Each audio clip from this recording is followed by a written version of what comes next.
여러분, 우리가 하나됨을 지켜나가는 것, 그것은 교회가 해야 될 아주 본질적이고 또 가장 중요한 우선순위를 가지는 사역이라고 아마 우리가 말할 수 있을 것 같습니다. 왜냐하면 하나 되는 것, 하나됨은요, 하나님께서 우리에게 주신 가장 근본적인 사명이기 때문에 그렇습니다. 하나님께서는 인류의 첫사람인 아담과 그의 아내 하와에게도 이런 말씀을 하셨죠. 남자가 부모를 떠나 그의 아내와 합하여 둘이 한 몸을 이룰지로다. 한 몸을 이루는 것, 이것이 하나님이 이 땅에 만드신 가장 첫 번째 공동체인 부부에게 주셨던 사명, 그리고 하나님의 꿈이었다는 것이죠. 또한 에베소서 1장 10절 말씀을 보시면 하늘에 있는 것이나 땅에 있는 것이 다 그리스도 안에서 통일되게 하려 하심이다, 이렇게 말씀합니다. 하나님께서 그리스도를 통해서 우리의 죄를 속량하시고 우리를 구원하신 그 이유, 그 목적이 어디에 있는가? 모든 것이 그리스도 안에서 통일되게 하려 하심이다, 이렇게 말씀하세요. 바로 우리가 연합하는 것, 하나 되는 것, 이것이 우리의 구원의 목적이고 이것이 하나님의 꿈이다라고 말씀하고 있는 것이죠. 그렇기 때문에 에베소서 4장 3절에서는 이렇게 말씀합니다. 성령이 하나 되게 하신 것을 힘써 지키라, 이렇게 말씀합니다. 이것을 하나됨을 우리가 힘써서 지키는 것, 이것이 교회의 너무나도 중요하고 본질적인 사명이라고 말씀하고 있는 것이죠. 그래서 교회의 하나됨을 지키는 것, 이것은 아무리 강조해도 결코 지나치지 않는 것이다 라고 말할 수 있어요. 교회가 비로소 하나 될 때에만이 교회는 생명력을 유지할 수 있는 것이죠. 성경의 여러 곳에서 교회를 그리스도의 몸으로 비유하고 있습니다.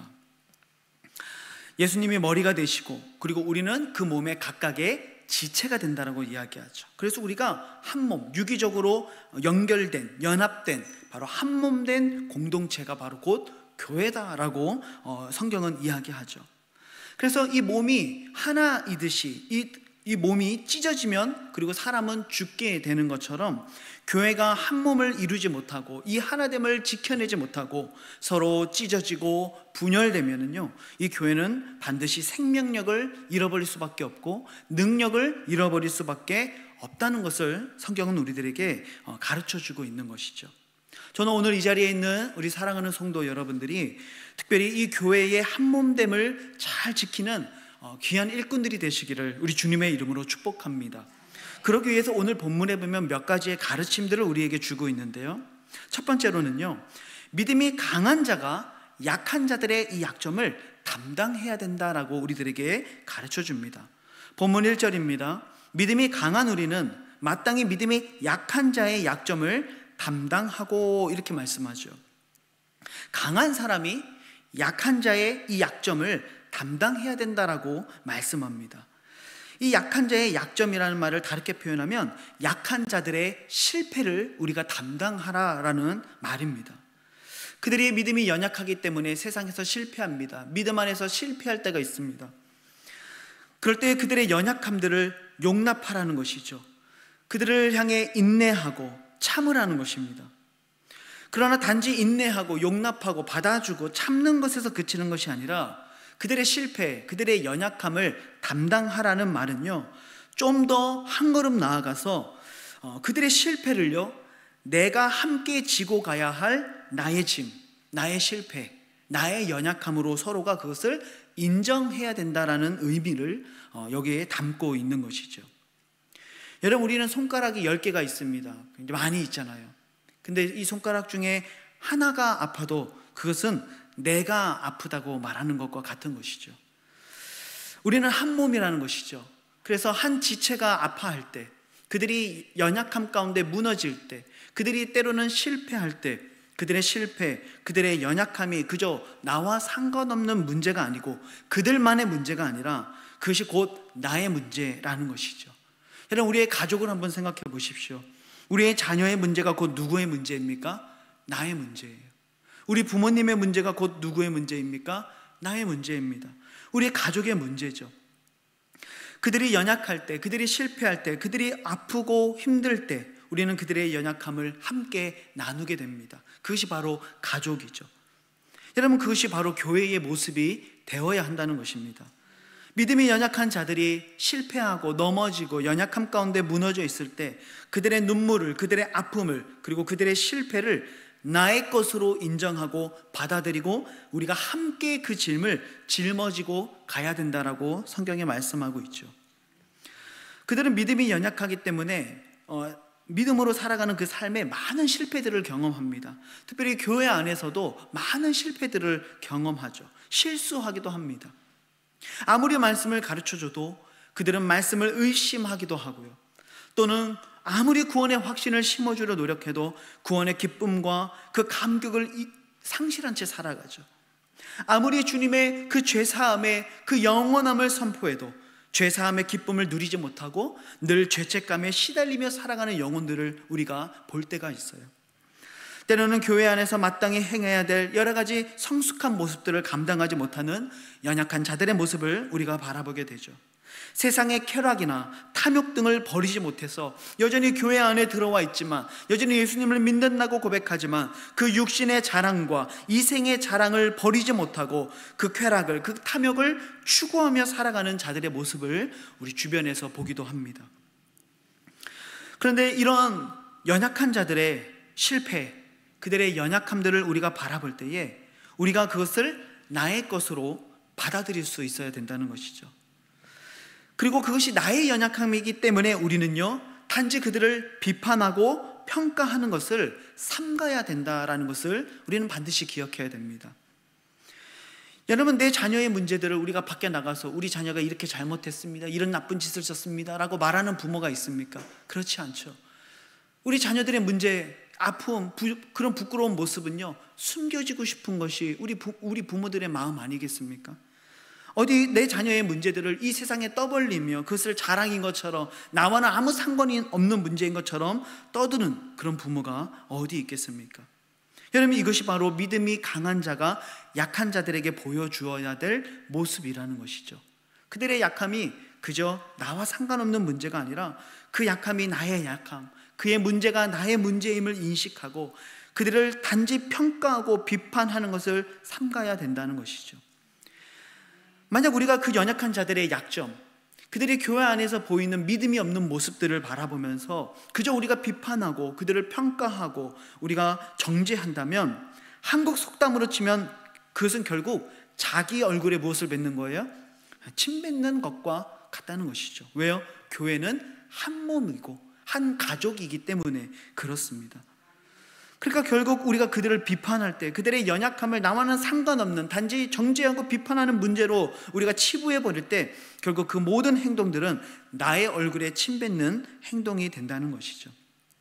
그래서 우리는 그들을 사랑으로 섬겨야 됩니다. 용서할 수 있어야 돼요. 우리들의 강한 믿음을 가지고 그들이 성장을 도와야 되는 것이죠.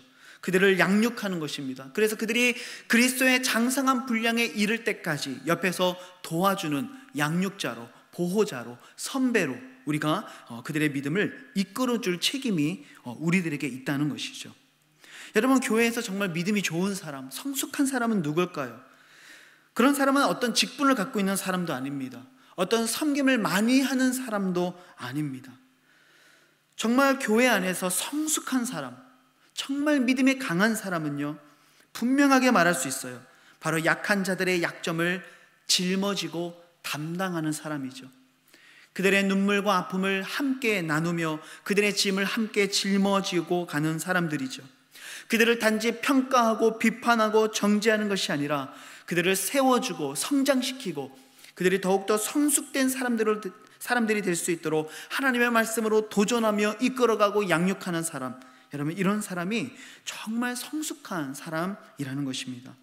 오늘 이 자리에 있는 우리 사랑하는 성도님들, 특별히 동유럽, 서아프리카, 우리 사랑하는 다락방 모든 여러분들이 특별히 정말 믿음이 강한 자들로서 연약한 자들의 약점을 담당하고 그들을 세울 수 있는 귀한 믿음의 사람들이 되시기를 우리 주님의 이름으로 축복합니다. 그래서 갈라디아서 6장 2절에 바울은 이런 말씀을 하죠. 너희가 짐을 서로 지라, 그리하여 그리스도의 법을 성취하라, 이렇게 얘기합니다. 짐을 서로 지라고 얘기합니다. 이 갈라디아서에 있잖아요. 그래서 제가 입시 준비할 때 이 말씀 어떻게 외웠느냐? 짐을 서로 갈라서 지라, 이렇게 외웠습니다. 그 딱 이제 기억이 남죠. 이제 짐을 서로 지라는 말씀이 어디 있었지? 갈라디아서에 있지. 갈라디아서를 찾아보면 됩니다. 짐을 서로 나누어 지는 것입니다. 마치 부모가 어린 자녀의 짐을 대신 들어주는 것과 같죠. 연약한 자들의 짐을 대신 져주는 것입니다. 행군할 때 힘들어하는 우리 전우의 행군 이 가방을 대신 매주는 것입니다. 등산을 할 때 우리 자매들의 이 짐을 대신 짊어져 주는 것입니다. 연약한 자들의 그 약함을 강한 자들이 담당하는 믿음의 태도, 바로 그것이 짐을 서로 갈라지는 것이죠. 로마서 12장 15절에서는 또 이런 말씀이 있습니다. 우는 자들과 함께 울어라. 여러분, 왜 우는 자들이 있습니까? 연약할 때 그들이 넘어지고 실패할 때 울죠. 마음이 무너질 때 그들은 웁니다. 근데 그들이 울고 있을 때 너가 믿음이 없어서 그런 거야, 너가 그렇게 믿음으로 살지 않으니까 그런 거지 라고 말하는 것이 아니라 그들의 약함이 곧 나의 약함, 나의 눈물임을 인정하고 함께 울어주는 것이죠. 여러분, 그것이 진정으로 성숙한 사람, 교회를 하나 되게 만드는 사람의 모습입니다. 여러분, 우리의 주변에 연약한 자들이 참 많이 있습니다. 좀 믿음으로 일어설 것 같은데, 그만큼 했으면 일어설 것 같은데 여전히 넘어져 있는 자들, 여전히 믿음으로부터 떠나 있는 자들을 우리 주변에 많이 보게 됩니다. 하지만 여러분, 그들을 단지 평가하고 비판하고 정죄하는 것이 아니라 그의 눈물이 곧 나의 눈물이고 그의 실패가 곧 나의 실패라는 것을 인정하며 그들과 함께 울 수 있는 자들이 되시기를 우리 주님의 이름으로 축복합니다. 여러분, 그 연약한 자들의 약함을 나의 약함으로 인정하고 울었던 대표적인 사람이 있습니다. 여러분, 누가 떠오르실까요? 바로 예수님 맞죠? 예수님 맞는데요. 제가 소개하고 싶은 사람은 구약의 선지자입니다. 바로 느헤미야 선지자죠. 이 느헤미야 선지자는 참 먼 이방인의 땅에서 사실은 참 잘 살고 있는 사람이었잖아요. 근데 그가 예루살렘 동족들의 환난과 실패의 소식을 듣습니다. 근데 그 소식을 듣고 난 다음에 그 사람들이 죄 지어서 그렇게 된 거야, 그렇게 치부해버리는 게 아니었어요. 그 소식을 듣고 이 느헤미야가 어떡합니까? 하나님 앞에서요 회개하기 시작해요. 근데 이 회개하는데 뭐라고 회개를 하냐면, 하나님, 나와 내 아버지의 집이 범죄했습니다, 이렇게 고백하는 거예요. 지금 저 예루살렘 땅에 일어나고 있는 이 환난의 문제를 가지고 그것이 그들의 문제가 아니라 누구의 문제인 거예요? 나의 문제, 나의 죄 때문에, 우리 아버지의 집 때문에 일어난 일입니다라고 고백하는 이 느헤미야의 모습이 바로 연약한 자들의 이 약함을, 그들의 실패를 담당하고 있는 아름다운 믿음의 모습이라는 것이죠. 여러분, 오늘 우리들의 삶을 한번 돌아볼 수 있기를 소망합니다. 우리의 교회에 정말 이렇게 눈물과 어려움, 실패 가운데 무너져 있는 자들을 바라보며 오늘 느헤미야와 같은 눈물이 내 삶에 있었는가? 여러분, 한번 돌아보시기를 소망합니다. 좀 더 넓은 의미에서 보면은 참으로 세속화되어져 가고 인본주의가 만연해져 가는, 너무나도 어두워져 가는 세속적인 가치가 지배해 가고 있는 이 땅을 바라보면서 정말 이 어두움으로 인하여, 그들의 무지함으로 인하여 느헤미야와 같이 울 수 있는 한 사람이 되시기를 우리 주님의 이름으로 축복합니다. 여러분들이 그들을 위해서 울 때, 여러분들이 그들의 약점을 담당할 때, 그들의 믿음을 다시금 세울 때 하나님의 교회는 더욱더 아름답고 견고하게 한몸됨을 이루어가게 된다는 것이죠.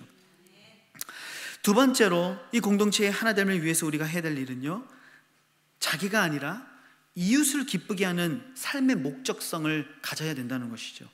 오늘 본문 1절 마지막 부분과 2절 첫 부분에 이렇게 고백합니다. 자기를 기쁘게 하지 아니할 것이라, 우리 각 사람이 이웃을 기쁘게 하되, 이렇게 말씀합니다. 교회의 이 하나됨을 위해서요, 우리의 삶의 목적이 나를 기쁘게 하는 삶이 아니라 타인을 기쁘게 하는 삶, 이웃을 기쁘게 하는 삶, 나의 형제와 자매, 나의 지체들을 기쁘게 하는 삶이 되어야 한다고 성경이 말씀하고 있는 것이죠.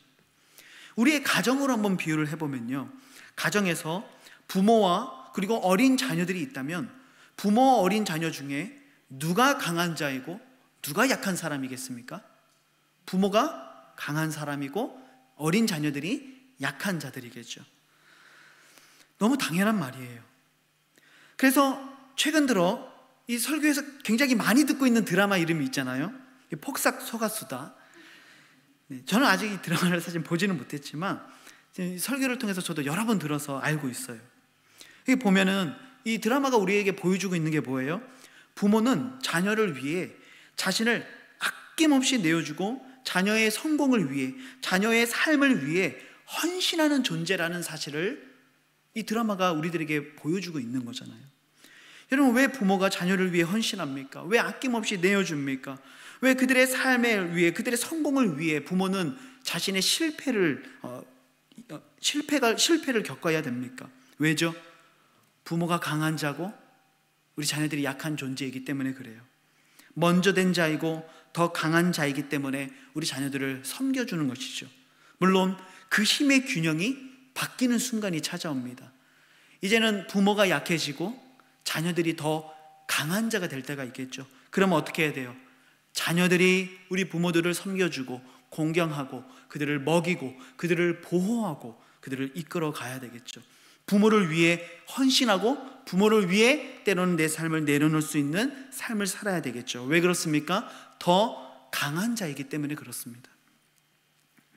여러분, 이것이 강한 자의 삶입니다. 다르게 얘기하면 믿음의 사람의 삶이라는 것이죠. 더 성숙한 자들의 삶이라는 것입니다. 내 기쁨과 유익을 위해 사는 것이 아닙니다.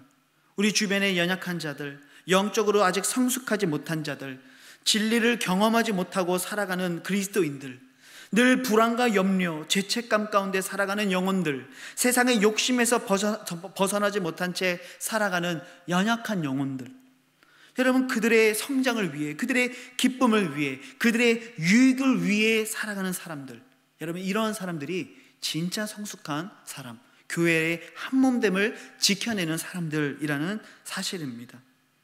사도 바울은 우리들에게 자신의 기쁨을 위해서 살지 말고 기쁘게 하는 삶을, 이웃을 기쁘게 하는 삶을 요구하면서요, 3절에 이렇게 이야기하죠. 그리스도께서도 자기를 기쁘게 하지 아니하셨나니, 이렇게 말씀합니다. 예수님도 그렇게 사셨다는 거예요. 예수님도 자신만을 기쁘게 하는 삶이 아니라 우리를 기쁘게 하시기 위해서 이 땅에 오셨다는 것이죠. 그래서 그 예수 그리스도, 하나님의 영광을 가지신, 그 하나님과 동등된 영광을 가지신 우리 주 예수 그리스도께서 우리의 기쁨을 위해 인간의 몸으로 이 땅에 오셨다는 것이죠. 만약 그분이 우리의 기쁨을 위해 살지 않고 당신의 기쁨을 위해 사시는 분이라고 했다면 그분이 왜 인간의 몸으로 이 땅에 오셨겠습니까? 그가 왜 죄인을 위해서 자기의 목숨을 내어 주셨겠습니까? 그럴 일은 더더욱 없었을 것이죠. 만약 예수님께서 자신을 기쁘게 하는 인생을 살기를 원하셨다고 한다면 자신의 삶을, 자신의 목숨을 많은 죄인들을 위한 화목제물로 하나님 앞에 내어드리지 않았을 것입니다. 무엇보다도 십자가 위에서 아버지를 아버지라 부르지 못하고 하나님이라고 부르며 어찌하여 나를 버리셨나이까 절규하셨던 그 예수 그리스도의 절규도 예수님 전혀 하실 이유가 없었겠죠.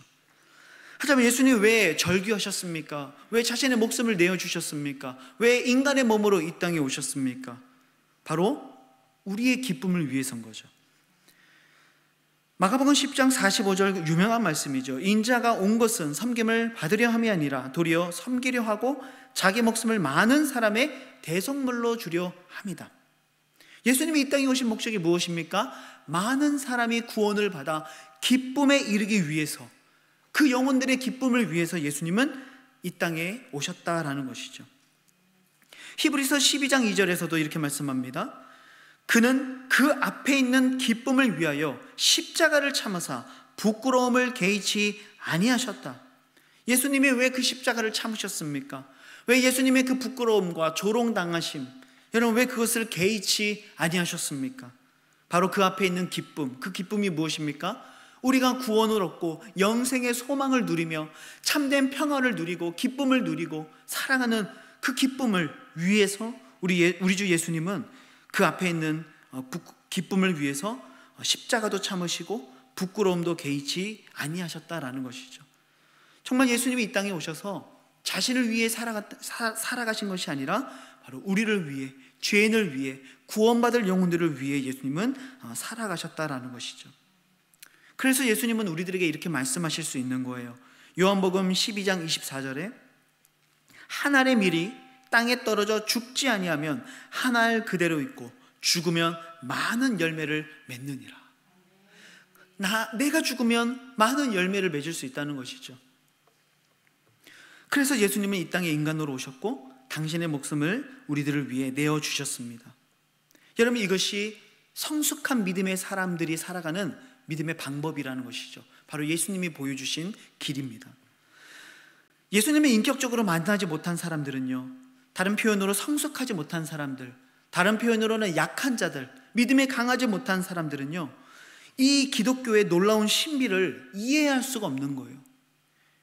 자신이 아니라 다른 사람들을 위해서 살아가는 인생에 큰 기쁨이 있다는 것, 내가 죽을 때 살고 내가 져줄 때 승리하고, 정말 내가 하나님 앞에서 나 자신을 내려놓을 때에, 내가 낮아질 때에 하나님이 나를 높여주신다라고 하는 이 기독교의 놀라운 신비를 그들은 결코 깨달을 수도, 믿을 수도, 경험할 수도 없다는 것이죠. 하지만 진정으로 성숙한 사람, 예수 그리스도를 인격적으로 만난 사람, 이런 사람들은요, 내가 죽을 때 살고 낮아질 때 높아지고, 정말 내가 섬길 때 섬김을 받게 되고 높아진다는 것을, 이 놀라운 신비를 비로소 체험하고 경험하기 시작하죠. 그의 인생에 정말 이 세상은 줄 수 없는 무한한 기쁨과 평안이 그들의 인생을 채우게 되는 것이죠. 사랑하는 성도 여러분들에게 도전하고 싶습니다. 정말 성숙한 자, 이 교회의 하나됨을 지켜나가는 자, 특별히 나의 기쁨을 위해 살아가는 영혼들이 아니라, 자가 아니라 정말 이웃의 기쁨을 위해 살아갈 수 있는 성숙한 믿음의 사람들이 되시기를 우리 주님의 이름으로 축복합니다. 마지막으로 이 이웃을 기쁘게 하는 삶에도 중요한 원리가 있습니다. 그것은 단지 아부떨고 그들의 비위를 맞춰주면서 그들의 기쁨을 위해 살라는 것이 아니에요. 정말 이들의 기쁨을 위해 살아갈 때에도 중요한 원리가 있는데, 그것이 바로 선을 이루고 덕을 세우도록 그들을 기쁘게 하라는 것이죠. 그래서 오늘 보면 2절 마지막 부분에 보면은 선을 이루고 덕을 세우도록 할지니라 성경이 말씀하고 있습니다. 여러분, 선을 이루며 이 영적인 유익을 이루어 가야 된다는 것이죠. 단지 우리가 알랑방구 끼면서 한 영혼을 막 만족시키고 좋은 얘기하고 우쭈쭈 하면서 그들의 기분을 좋게 하라는 이야기가 아닙니다. 정말 그들을 기쁘게 하되 반드시 지켜야 될 원칙이 있다면 진리 안에서 아름다운 덕을 세우는 그런 믿음의 삶을 우리가 살아가야 된다는 것이죠. 여러분, 우리가 자녀를 양육할 때도 마찬가지 아닙니까? 우리가 자녀를 사랑하기 때문에 다 받아주고 다 허용하는 그런 삶을 살아갑니까? 그렇지 않잖아요. 우리를 자녀들을 사랑하기 때문에 안 된다는 것을 가르쳐주고, 하면 안 되는 것을 가르쳐주고, 때로는 그 선을 넘어갈 때 호되게 혼을 내고 정말로 이 막 회초리를 들면서까지 우리 자녀들을 가르치잖아요. 여러분, 그것이 사랑이죠. 이 사랑과 정의를 실현하는 이 중간의 밸런스를 잘 맞출 때 그것이 진정으로 아름다운 사랑의 모습을 갖추어 나가는 것이죠. 그래서 우리의 사랑, 그 영혼을 섬기는 삶, 그 영혼을 정말 만족시키고 기쁘게 하는 그 삶을 살아갈 때 반드시 우리는 진리 안에서 사랑하고 진리 안에서 그들의 연약함을 담당하는 자들이 되어져야 된다는 것이죠. 그래서 우리에게 말씀의 기준이 있어야 됩니다. 단지 그 영혼을 기쁘게 하기 위해서 이것저것을 행동하는 것이 아니라 진리 안에서 그들의 삶을 세우고 기쁘게 하며 아름다운 선을 이루고 덕을 세우는 그런 성숙한 믿음의 삶을 우리가 살아가야 된다는 것이죠. 여러분, 그것이 우리들에게 하나님이 주신 아름다운 믿음의 사명입니다. 바울은 오늘 분명히 사람들을 기쁘게 하라고, 자기가 아니라 이웃을 기쁘게 하라고 명령하면서도 사도 바울은 다른 성경에서는 이렇게 고백한 적이 있습니다. 데살로니가전서 2장 4절에 보시면은요, 내가 사람을 기쁘게 하려 함이라 아니요 내가 누구를 기쁘게 한다? 하나님을 기쁘시게 하려 한다. 이렇게 고백해요. 그럼 지금 바울은 오늘 본문에서는 사람을 기쁘게 하라 그러고, 또 어디서는 하나님을 난 기쁘게 한다고 그러고, 한 입으로 두말하는 그런 사람일까요? 그렇지 않겠죠. 이 두 가지의 의미를요 하나로 딱 묶은 말씀이 오늘 본문 2절의 말씀인 거예요. 다시 한번 볼까요? 우리 각 사람이 이웃을 기쁘게 하되 선을 이루고 덕을 세우도록 할지니라. 그러니까 정말 우리의 삶이 이웃을 기쁘게 하고 그들을 세우는 삶을 살아가지만 그 모든 원칙들이 하나님의 기쁘신 뜻 안에서 덕을 세우는 그런 원칙을 지키며 그 일들을 감당해야 된다라고 오늘 성경이 우리들에게 말씀하고 있는 것이죠. 오늘 이 교회의 하나됨을 이루기 위해서요 정말 하나님의 말씀의 기준을 따라 연약한 자들의 그 실패와 약점을 담당하고 그들을 끌어안고 그들을 세울 수 있는 성숙한 믿음의 사람들이 다 되시기를 우리 주님의 이름으로 축복합니다. 말씀을 맺습니다. 강한 자가 약한 자의 연약함, 그들의 실패를 담당하는 것입니다. 왜 내가 해야 되냐고, 왜 내가 먼저 손을 내밀어야 되냐고, 왜 내가 먼저 사과해야 되고, 왜 나만 섬겨야 되냐고 말할 필요가 없습니다. 물론 그런 것 때문에 가끔 우리의 마음이 힘들 때가 있을 수 있어요. 하지만 오늘의 말씀을 기억했으면 좋겠습니다. 내가 강한 자라고 한다면 우리는 그들을 담당할 수 있어야 되는 것이죠. 어른이 어린아이를 그렇게 받아주는 것과 마찬가지입니다. 강한 자들이 그들을 받아주면 되는 것이죠. 그래서 우리가 그들을 정말 잘 세워주고 그들의 유익을, 그들의 성장을, 그들의 기쁨을 위하여 헌신할 때 바로 우리의 섬김을 통해 공동체는 비로소 하나가 될 것입니다. 그리고 우리의 그 하나됨을 통해 누가 영광을 받으십니까? 하나님이 영광을 받으신다는 것이죠. 우리의 그러한 헌신이 하나님께 영광을 돌리는 삶이 된다는 것이죠. 그래서 오늘 보면 5절부터 7절 말씀을 보시면 인내와 위로의 하나님이 너희로 그리스도 예수를 본받아 서로 뜻이 같게 하여 주사 한 마음과 한 입으로 하나님 곧 우리 주 예수 그리스도의 아버지께 영광을 돌리게 하려 하노라. 그러므로 그리스도께서 우리를 받아 하나님께 영광을 돌리신 것 같이 너희도 서로 받으라. 이렇게 말씀합니다. 주님께서 우리를 용납해 주셨던 것처럼, 우리를 받아주셨던 것처럼, 우리의 죄를, 우리의 연약함을, 우리의 실패를 그분이 친히 담당하셨던 것처럼, 그리고 그것을 통해 하나님께 영광을 돌린 것처럼 우리들도 서로를 받아주라고, 강한 자가 약한 자들을 받아주라고 오늘 주님은 우리들에게 말씀하고 있습니다. 오늘 이 수요 예배의 자리에 나오신 분들은 다 강한 자들임을 믿습니다. 그러니까 이 자리에 나오셨지 않겠습니까? 이 수요일 날 이 예배의 자리 나오신 거잖아요. 그런데 그 믿음은 가지고 정말 내가 교만해지는 것 아니고, 또 남을 정죄하고 수요 예배 안 나온다고, 새벽기도 안 나온다고 그들을 정죄하는 것이 아니라 도리어 그의 약함을 나의 약함으로 알고 세워주고 더욱더 그들을 섬기고 그들의 선을 그리고 덕을 세워나가는, 그래서 하나님의 아름다운 공동체를 더욱 하나 되게 하는 아름다운 성숙한 믿음의 사람들 되시기를 우리 주님의 이름으로 축복합니다. 오늘 말씀을 기억하며 같이 한번 기도했으면 좋겠습니다. 하나님이 우리를 사용하십니다. 우리를 먼저 되게 하셨습니다. 그리고 하나님께서는 우리가 정말 그 한 영혼 한 영혼 그 연약한 자들의 약점을 담당하고 함께 세워나가기를 하나님은 원하십니다. 우리가 만약 그들을 정죄하고 그들을 비판한다고 한다면 우리는 사람들이 달리는 길가에 서서 두 손을 들고 기도했던 바리새인과 결코 다를 바가 없을 것입니다. 그러나 주님, 오늘 나를 통하여 이 연약한 자들을 세우며 선을 세우고 덕을 세우며 정말 하나님 이들이 더욱더 영적으로 성장할 수 있도록 이들을 섬기기를 원합니다.